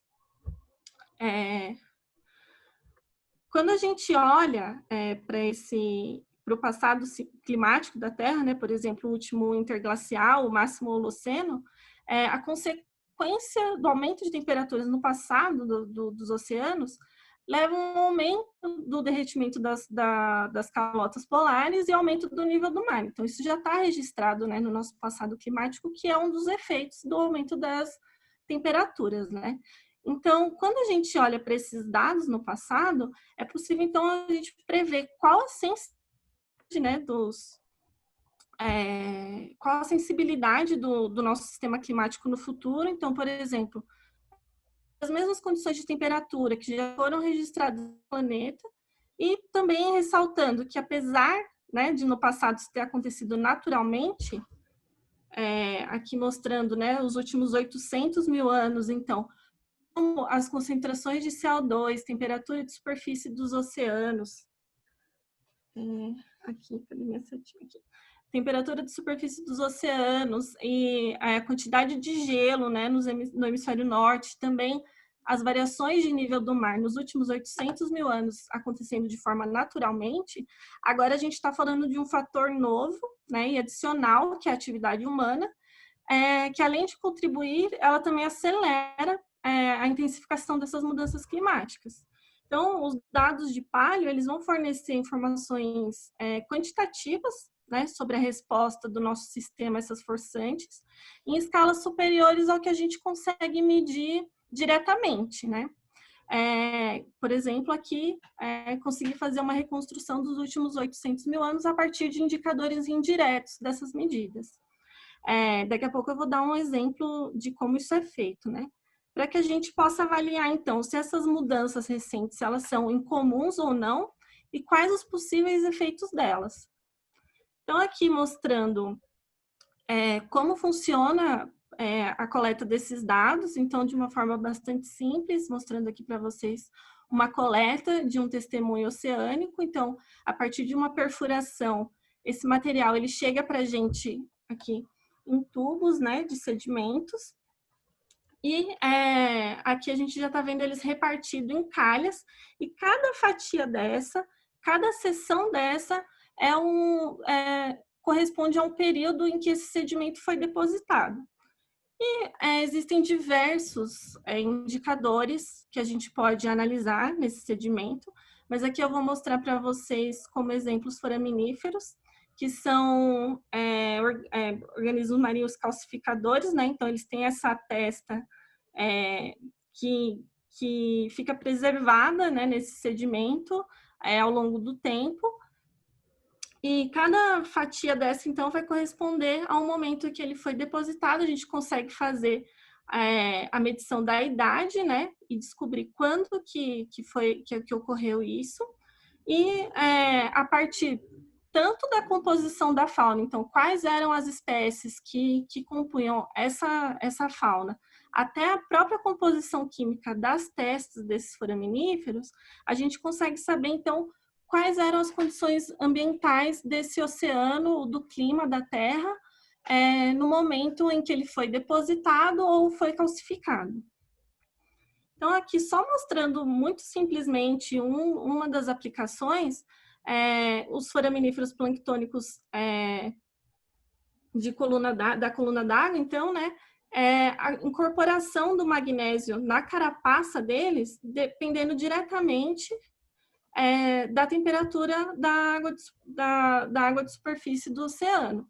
Então, quanto maior a temperatura, maior é a incorporação desse elemento. Então, quando a gente faz a análise dessa carapaça, dessa testa, quanto mais magnésio a gente encontra na sua composição, maior era a temperatura naquele ambiente. É claro, a gente vai aplicar isso a uma equação que é bastante refinada, calibrada para cada região. Então, para cada oceano, para cada região, existe uma calibração específica. Tem muitas... inclusive, tem um trabalho recente de um colega, né, do nosso grupo de trabalho, que fez essa calibração aqui para o Oceano Atlântico. Então, é um trabalho inédito que vai ser publicado ainda. Então, para que a gente possa avançar nesses estudos aqui também no Atlântico Sul. E aqui eu trouxe alguns exemplos de aplicação direta desses estudos. Esse é um estudo feito por um grupo das geociências lá da USP, liderado pelo Portilho Ramos, né?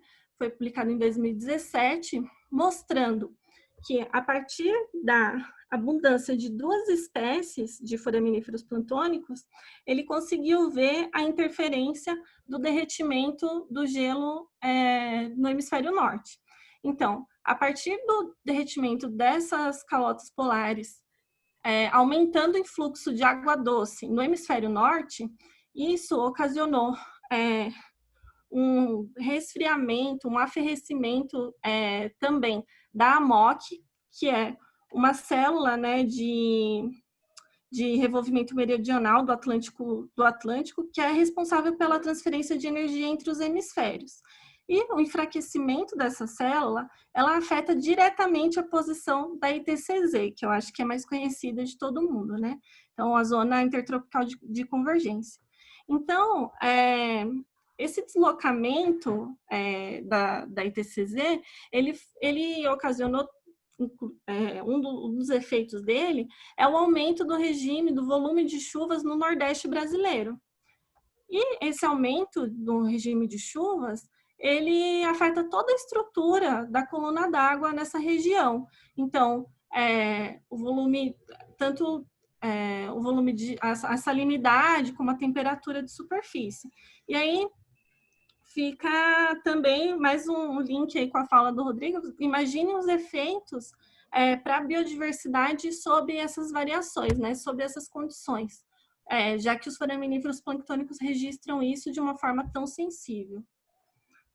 E aqui, vou levar vocês bem para longe de Peruíbe, né, que é um estudo, são dados preliminares meus, de um estudo feito no Mar Sul da China, mas eu trouxe esse exemplo para mostrar também como o sistema atmosférico está conectado com o sistema oceânico. E aqui eu também utilizei a fauna de foraminíferos planctônicos para a gente... o que apareceu para a gente foi que no último máximo glacial, então quando as temperaturas no hemisfério norte eram mais baixas, há um fortalecimento das massas de ar no norte, e essa modificação ela acaba afetando a coluna d'água, né, do oceano do Mar Sul da China. Então, mostrando mais uma vez como o sistema está interconectado globalmente. E aqui esses dados de fauna mostrando, e aqui os dados da quantidade de gelo, né? Então, como eles respondem muito sensivelmente e seguem a mesma tendência das mudanças observadas no hemisfério norte. Então, eu trouxe esses exemplos, né, para mostrar como o sistema atmosférico e oceânico eles estão conectados em escala global e como o evento registrado no hemisfério norte causa as alterações nas regiões tropicais e no hemisfério sul, além da resposta sensível, né, desses indicadores da paleoceanografia. Então, ambos os exemplos, eles são descobertas bastante importantes, né, de como o sistema climático ele se conecta globalmente. Então, por que eu devo me preocupar com o derretimento das calotas polares se eu vivo numa região afastada da costa ou em maiores altitudes? Ou ainda que não se trata de um único efeito, né, como o aumento do nível do mar, que é o mais conhecido, né, da gente, mas a gente está falando de mudanças em regime de chuvas, de mudanças de temperatura, mudanças no transporte de calor pelos oceanos. Ontem, inclusive, em um dos vídeos de comemoração do Dia dos Oceanos, o professor Turra, que é cátedra da década da ciência oceânica aqui no Brasil, ele lembrou, né, sem a chuva, o agro não existe. Então, eu acho também que, recentemente, a gente tem um episódio bastante triste e revoltante, né, de queimadas lá da nossa floresta amazônica no ano passado, que aqui no Sudeste, né, eu estou aqui em São Paulo, a gente conseguiu observar e presenciar mudanças na nossa composição atmosférica naquela semana. E a partir desses exemplos, eu também queria destacar a importância do desenvolvimento e produção de dados de paleoceanografia, né, no mundo todo, porque eles são comparáveis, né, e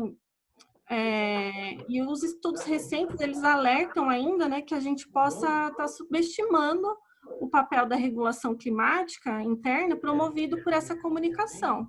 Hoje a gente vai comer pizza. Porque tem mussarela, senão vai estragar.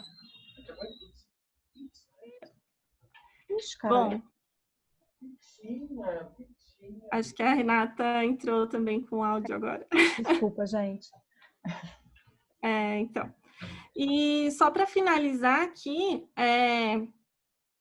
hoje, a partir dessa fala, né, trazendo essa importância de se estudar o passado climático, também ele vai ser refletido, a gente vai ver essa importância refletida no próximo relatório do IPCC, onde a paleo ela deixa de aparecer apenas em um capítulo, né, exclusivo, ela passa a permear todos os capítulos do relatório. Então, para que a gente possa entender quão sensivelmente são, né, e serão as respostas do nosso sistema climático ao impacto antrópico. E hoje, então, eu queria destacar essa necessidade de criar uma base de conhecimento sobre o nosso passado climático, né? E o desenvolvimento de tecnologias, investimento em recursos humanos para isso, para que os tomadores de decisões, né, eles tenham informações completas que possam subsidiar melhor as escolhas para esse futuro sustentável. E eu acredito que esse é o momento, né, para a gente aproveitar que o oceano está em pauta, aproveitar a década da ciência oceânica para que haja uma maior divulgação e apoio às atividades das ciências do mar, né, visando a geração de dados, seja da Paleo ou de medições diretas, informações e tecnologias para que a gente possa lidar com esse desafio, que é a intensificação da mudança climática, né?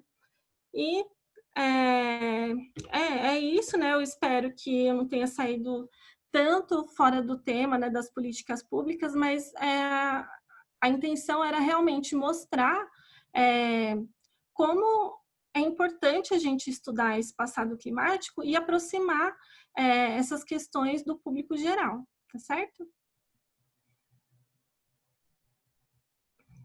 Sim, nós vamos responder as perguntas com calma, né, depois, mas acho que a Vitória Mendes fez uma pergunta que seria, para fechar, que quais seriam os melhores métodos para conseguir aproximar a sociedade com as questões climáticas durante a pandemia? Eu digo que é o gancho que eu utilizo agora, a pandemia, que as mudanças climáticas podem mandar a gente de novo para casa, né? Um meio grau de aquecimento do planeta, nós vamos ter ondas de calor, como que já acontece no Golfo Pérsico, já acontece no Atacama, por exemplo, ou na Baixa Califórnia, no México. Ou talvez o derretimento do gelo e do permafrost pode liberar algum vírus que também possa de novo mandar a gente para casa. Então acho que é hora da gente pensar se não seria a primeira onda quem está enfrentando só. Eu não sei se vocês querem responder todas agora ou com calma.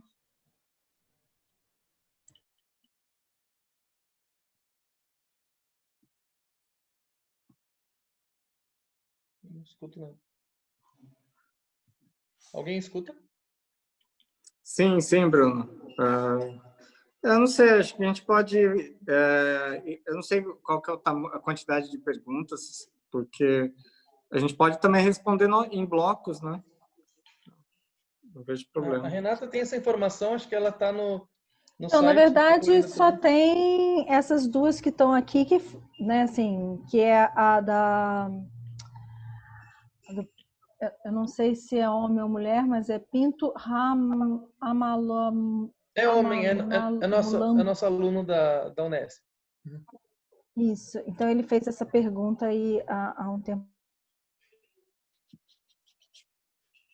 Opa. Como melhorar as políticas públicas e legislação ambiental, uma vez que pressupõe-se que essas áreas são consideradas terras de ninguém, pois não existem organizações fortes que declaram as normas de regulação da biodiversidade, como disse no caso de Peruíbe, legislação local deficiente, inexistência de fiscalização ambiental associada ao desmatamento, inclui tráfico de animal. Como resolver isso? Essa pergunta foi feita para Rosângela, né? Mas acho que qualquer pessoa que queira pode falar um pouco dessa questão de como melhorar as políticas públicas e legislação ambiental. Mas ela foi feita especificamente enquanto a Rosângela falava. E, por último, né, enquanto a Amanda falava, tinha quais seriam os melhores métodos para conseguir aproximar a sociedade com essas questões durante a pandemia. Que eu acho que também podia dar uma passada por todo mundo, né? Sim, sim. Eu vou querer dar um palpite também na da Rosângela. Tentar ajudar ela aí. Então, gente, eu acho que é isso. Assim, o microfone é aberto para quem quiser. Então, o Rodrigo falou algo que acredito que seja, né, uma forma de começar a responder a pergunta. As ações locais que têm uma capacidade de se projetar globalmente estão sendo hoje muito bem eficazes diante dessa realidade, né? Apesar de nós estarmos conectados dentro de uma sociedade global, os grandes universais, né, às vezes não fazem sentido para o nosso, como uma receita para o nosso dia a dia. A partir da minha experiência, eu posso te garantir o seguinte: antes de mais nada, você precisa fazer um levantamento social, político, econômico, desse histórico ecológico da área que você vai atuar, né? Porque às vezes essa receita que você tem para si não serve para o vizinho. Antes de mais nada, em Peruíbe, o que foi feito de enfrentamento, que talvez foi na contramão, eu espero que tenha sido na contramão desse desmantelamento das políticas públicas ambientais a nível federal e estadual, foi de você conseguir autonomia e independência do órgão gestor, a designação dos servidores para a realização das atividades de fiscalização. Por eu trazer uma formação no direito, eu comecei a fazer alterações legislativas que pudessem, de alguma maneira, contribuir, né, já para esse arcabouço que nós temos no âmbito estadual e federal, tanto que tem uma repercussão dessa nossa atuação de fiscalização nessa área específica da zona rural, que me deixa muito orgulhosa, se é possível assim dizer, que foi a possibilidade de uma mudança dos protocolos da Polícia Militar Ambiental e também das normativas que dão respaldo a um programa importantíssimo no estado de São Paulo, da faixa litorânea chamado PDSLP, Programa Desenvolvimento Sustentável Litoral Paulista. Nós começamos a fazer demolições, fizemos 23 demolições nessa área, né? Sem dó, sem piedade, porque o degradador ambiental não para. Eu tinha o dever de ofício de obstar o cometimento de um crime ambiental, né? Precisei me municiar aí de uma defesa e de uma justificativa jurídica para que eu não incorresse no cometimento de crimes funcionais também, né? E de infrações funcionais. Então, nós conseguimos, né, fazer essas pequenas mudanças a partir do levantamento de uma realidade que era muito específica, Peruíbe, né? Também fizemos profissionalização de pessoas na cidade que permitiram com que elas começassem a trabalhar com arborização urbana, o mapeamento e georreferenciamento do território municipal, a inserção de áreas sensíveis em sistemas de proteção externos, porque é muito importante, né, e isso eu vou levar como uma marca aí de gestora, que nós consigamos trazer parceiros externos, né? Os locais têm já práticas, às vezes, muito perniciosas para algumas ações de proteção ambiental. Então, e também, né, a questão da educação ambiental. Nós temos um projeto piloto que trabalha realmente com uma geração que pode fazer a mudança nas escolas, chamado Árvores da Minha Escola, levando toda a vida social e técnica das árvores nativas e trazendo para a realidade daquele espaço, que é um espaço de formação. Então, não tem, além daquilo que a gente pode se conectar, né, nessas redes maiores, regionais, federal, internacional, a nossa realidade local, ela é muito mais... nos exige um desafio muito maior. Tá? Então, eu fico com a dica aqui do Rodrigo, né, de você, nessas ações locais, tentar fazer uma projeção global. Né? Isso, inclusive, é um dos grandes motes da ONU, né, como uma maneira de fazer a relação daquilo que pode transcender, né, ao nosso cotidiano.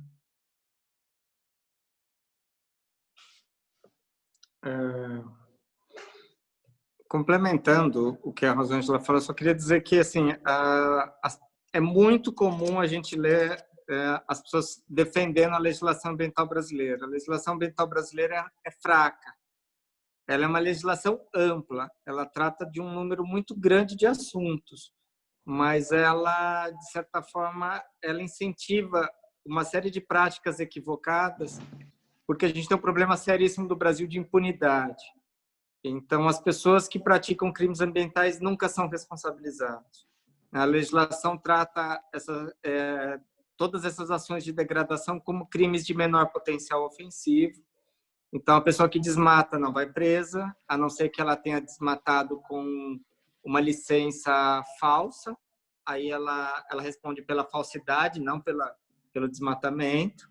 O caçador normalmente responde por ter arma ilegal e não pela caça. Então, assim, os crimes ambientais no Brasil, infelizmente, ainda têm compensado. E isso é muito ruim, essa imagem de que as coisas, a degradação ambiental compensa. Então, ações locais, né? O município nunca vai conseguir fazer uma lei criando esse tipo de punição. mas o município tem o dever de agir. E aí que é importante esse trabalho de fiscalizar cotidianamente, interromper as ocupações irregulares no começo, antes que elas se consolidem, interromper o desmatamento antes que ele se torne algo muito grande, fora de proporção, né? Chamou muito a atenção essa semana o desmatamento, até porque saiu no Jornal Nacional, enfim, de uma área na Chapada dos Veadeiros. Nem é um dos maiores desmatamentos que o Brasil teve ano passado, mas desmataram uma área de 1.000 hectares numa área quilombola, vizinha do Parque da Chapada. E só a fiscalização só chegou lá depois que tinham derrubado 1.000 hectares. Né? Então não dá, não dá. A gente tem que agir mais rápido e dificilmente a gente vai conseguir mudar a legislação se a população não clamar por isso, se a população não cobrar os seus deputados, enfim. Eu trabalho numa frente parlamentar onde a gente tem 6 deputados lutando para defender o meio ambiente. Agora, com toda essa repercussão que deu a fala do ministro do Meio Ambiente na reunião ministerial, falando da boiada, nós conseguimos 70 assinaturas para o impeachment dele. Mas isso é quase que impensável. Conseguir 70 assinaturas de deputados a favor do meio ambiente não é algo muito fácil, não. Em relação à questão da pandemia, na Europa, no Canadá, no Japão, está muito forte um discurso no sentido de que o pós-pandemia tem que ser mais sustentável. Está sendo chamado isso de Green Recovery. Nós vamos fazer um debate sobre isso ainda esse mês na frente parlamentar, então vocês podem acompanhar pela nossa página no Facebook, Instagram, enfim, YouTube. Nossas reuniões são todas as quartas-feiras, essa semana o tema é oceanos. E o que acontece? A ideia é que o mundo, com essa freada que nós tivemos, que ganhe força muito grande o comércio eletrônico, o trabalho em casa, onde você não precisa que toda aquela população maluca fique se deslocando nas cidades, gastando combustível, mudanças do ponto de vista na área empresarial, na área de transportes, o transporte compartilhado ganhando uma força cada vez maior, em detrimento, inclusive, de transporte público, onde você tem grandes aglomerações, transporte individual não motorizado, é o caso, por exemplo, de bicicleta, ganhar muita força combustíveis alternativos, muita força a questão da energia solar, em detrimento da energia hoje que em muitos países é baseada no petróleo. Então, assim, a ideia é que o mundo se torne um mundo um pouco mais sustentável, né? Então, hoje nós temos alguns países fazendo grandes reflorestamentos. O Brasil assumiu um compromisso na sua NDC, que é o nosso compromisso com a questão climática, de plantar 12 milhões de hectares, não plantou nem 500 mil de hectares, enfim. Os viveiros de muda no Brasil estão todos numa situação desesperadora, mas você tem a China hoje reflorestando todo o entorno do deserto de Gobi, todo o entorno da Mongólia está sendo reflorestado, inclusive com as Forças Armadas, com grandes mutirões para geração de emprego no reflorestamento. Toda a África no entorno do deserto do Saara fazendo um grande cinturão verde, é a maior muralha de floresta que está sendo feita no mundo, em países pobres e que estão usando a mão de obra dessas pessoas que estão trabalhando nesses plantios, inclusive como uma forma de gerar emprego para essas famílias, essas pessoas mais pobres. Então, assim, o mundo está numa outra direção, né? O mundo está entendendo que não tem outro caminho senão a sustentabilidade. Como eu disse, os efeitos das mudanças climáticas serão devastadores, mas a gente pode ainda diminuir muito esses efeitos. A gente pode, como na palavra que as pessoas dizem hoje na questão da pandemia, a gente pode achatar essa curva sim, né? A gente pode, de um ano para outro, ter grandes sequestros de carbono da nossa atmosfera com ações de reflorestamento, com ações de recuperação florestal. A Mata Atlântica chegou a 5% e hoje já está em 12%, ou seja, muita área que está se recuperando, né? Algumas regiões estão se recuperando, mas, por um outro lado, como eu disse, são áreas que a biodiversidade é extremamente depauperada.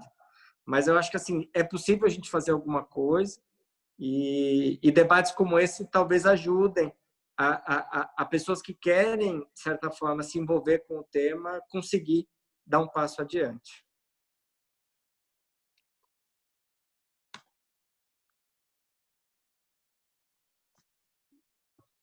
sei se a Dani ou a Amanda querem falar também. Animar o povo aí. Oi.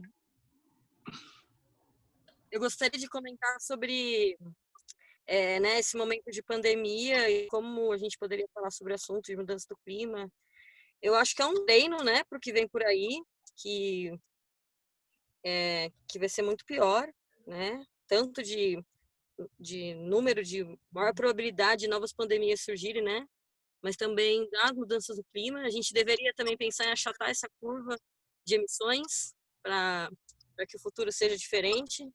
E que está muito evidente, estando no Brasil, que quem mais sofre com as mudanças do clima são as pessoas em vulnerabilidade, né? Que até lembra um pouco do tema que eu falei aqui hoje. Então, que é preciso minimizar as desigualdades, seja pensando em pandemia, seja pensando em mudanças do clima, porque a gente sabe, né, que são os países mais ricos, os países desenvolvidos, que mais influenciaram na situação atual pensando em mudanças do clima, e são os mais ricos, que mais consomem, mais tem maior pegada de carbono, e no final das contas vai sobrar para as pessoas mais vulneráveis. Então eu fico com esse aviso, né, que é preciso ter esse esforço de incluir essas pessoas nas tomadas de decisões e pensar em minimizar os impactos, pensando também na vulnerabilidade das populações. Bom, eu também, como eu já trouxe, né, na palestra, mas eu queria reforçar porque é muito difícil a gente viver e aceitar o que a gente tem hoje, né? Esse negacionismo da ciência e quando a gente fala de mudança climática, a gente está falando de mudanças que já estão acontecendo, então é uma questão urgente. Então eu acho que não tem mais espaço para que a gente que esse negacionismo ele exista e como veio a pergunta da Vitória, né, os melhores métodos para conseguir aproximar. Eu acho que cada vez mais o investimento em divulgação científica, a gente precisa conversar com a sociedade, a gente precisa estar em contato com a sociedade, especialmente agora, né, o Rodrigo trouxe que a década passada, né, promovida pela ONU, não trouxe grandes efeitos, mas a gente tem agora uma nova oportunidade. Esse grupo que está trabalhando na divulgação da década da ciência oceânica aqui no Brasil é um grupo forte, que está trazendo várias palestras, tentando essa comunicação por vários meios. Infelizmente, agora a gente está refém, né, de ficar em casa e tal, mas são diversas palestras, workshops que estão programados para o principal, né, a principal mensagem deles, né, nessa semana de divulgação tem sido isso: venham contribuir, participem, tragam as suas demandas, tragam as suas ideias, para que a gente possa construir isso de uma forma conjunta.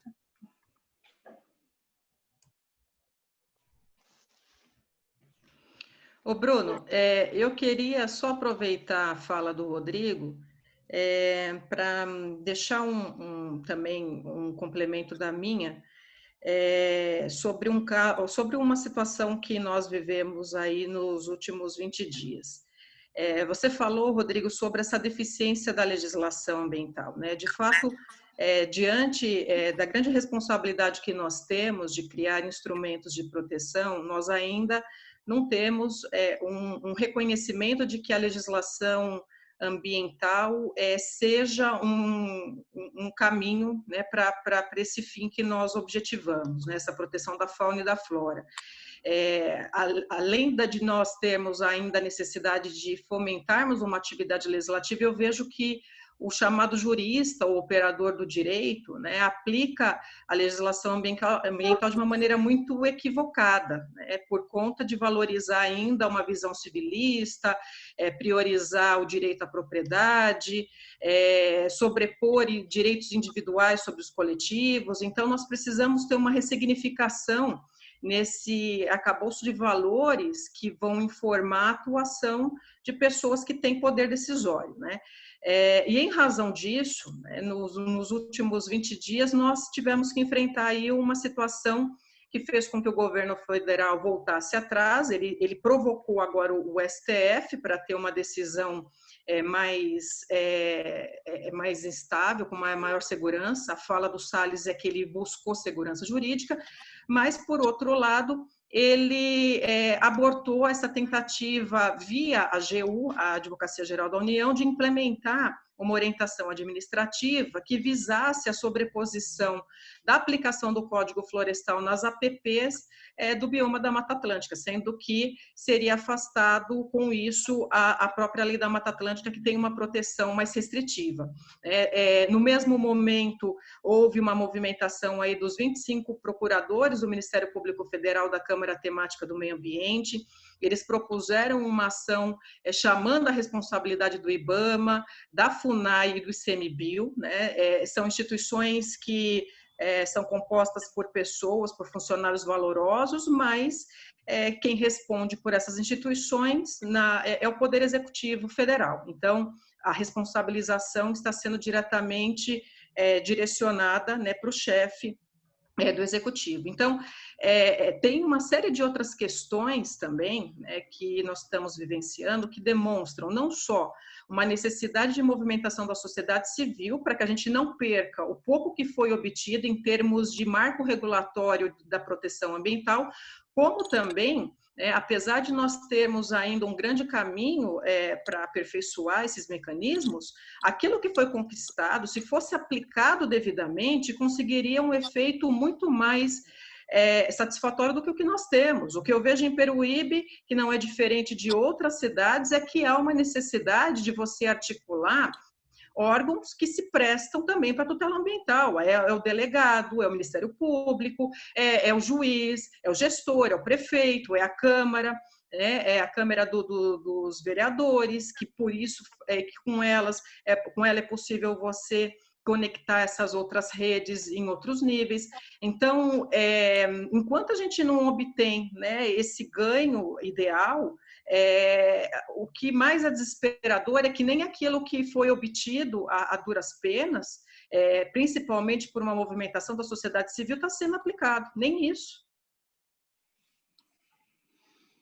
Não, você está coberta de razão, Rosângela. Eu acho que é desafiador, mas realmente nós temos que provocar que instituições que não estão agindo cumpram com o seu papel institucional, como você disse, a questão da delegacia, a Polícia Civil investigando também crimes ambientais, a Polícia Ambiental tendo a estrutura necessária para poder fazer os enfrentamentos necessários.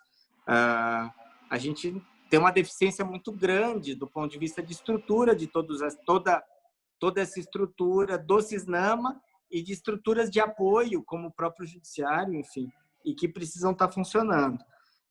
Os municípios têm um papel importantíssimo do ponto de vista de ordenamento territorial, e aí é um papel importante de legislação que os municípios têm, de fazer seu plano diretor, de fazer seu plano de Mata Atlântica e fazer a integração do plano diretor com o plano de Mata Atlântica, está previsto na legislação da Mata Atlântica. Acho que é desafiador. O município pode também criar áreas protegidas. O município precisa tentar descobrir as áreas de floresta, o que são essas áreas de floresta no seu município, né? Qual que é a natureza jurídica delas? São terras devolutas? São áreas de unidades de conservação estaduais, nacionais? São áreas privadas? Né? O que se desenha para essas áreas? São áreas de preservação permanente? Não são? São as reservas legais de alguém? Então, assim, nós precisamos usar os instrumentos que a gente tem.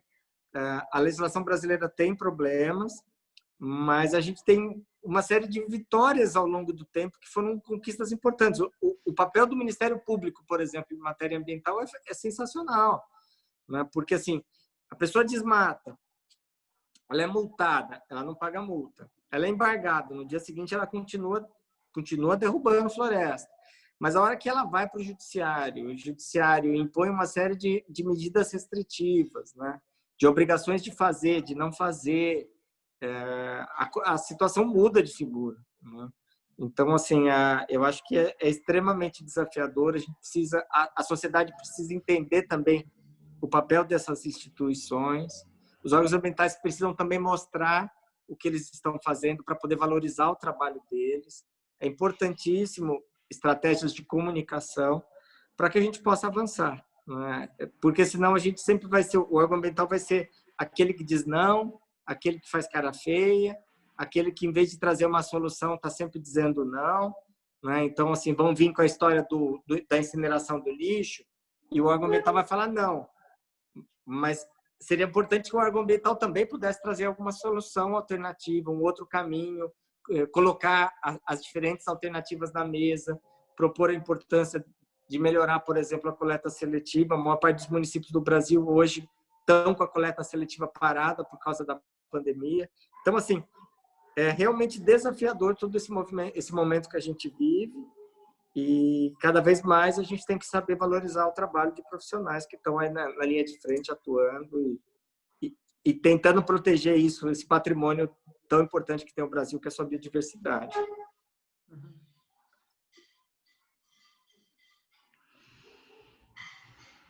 Maravilha. Bruno, considerações finais? Bom, as perguntas vão ser respondidas depois com calma, né? Eu acho que podemos fechar com o papel do Brasil. Acho que o Rodrigo já falou muito bem sobre isso. Eu acho, principalmente, minha opinião é que o Brasil tem, além do compromisso de reflorestar, né, nós somos ou vilões, né, ou nós somos aliados do clima, né, tanto com a Amazônia, questão climática. Eu acho que o Brasil esse ano tem que começar a cumprir o papel dele. A questão da PL da grilagem já foi sensacional, acho que foi né, o que eles estão conseguindo fazer. A frente ambientalista já está sendo um logro. Eu acho que parece que, apesar de tudo que aconteceu, de toda a desestruturação, parece que vai ser daqui para frente vai começar a engrenar o ano climático no Brasil. Eu acho que ficou bastante clara a questão de biomas também, e amanhã vai ser um pouco mais específico. Hoje, por exemplo, o Rodrigo falou sobre algumas espécies que vão sofrer com a questão climática, com secas ou até com excesso de chuvas. Eu queria convidar vocês para amanhã, para a gente tratar esse tema a nível um pouco mais específico. Amanhã nós temos profissionais falando sobre o que vai acontecer com a avifauna, né, com insetos, com a parte de plantas também, com a botânica. Eu acho que hoje nós demos uma explanada sensacional e amanhã dá para a gente tratar bem específico esses temas. Agradeço muito a vocês. Eu que agradeço o convite, Bruno. Um abraço para você, legal te ver. Prazer aí com gente, Rodrigo, Rosângela, Amanda, Dani, muito obrigada, um prazer. E obrigada. Amanhã estaremos aqui no mesmo bate-horário das 5 horas, com mais um passo nessa programação de biodiversidade e mudança do clima. Até lá. Obrigada, Bruno. Até mais. Tchau, tchau. Obrigado. Beijo. Tchau. Beijo.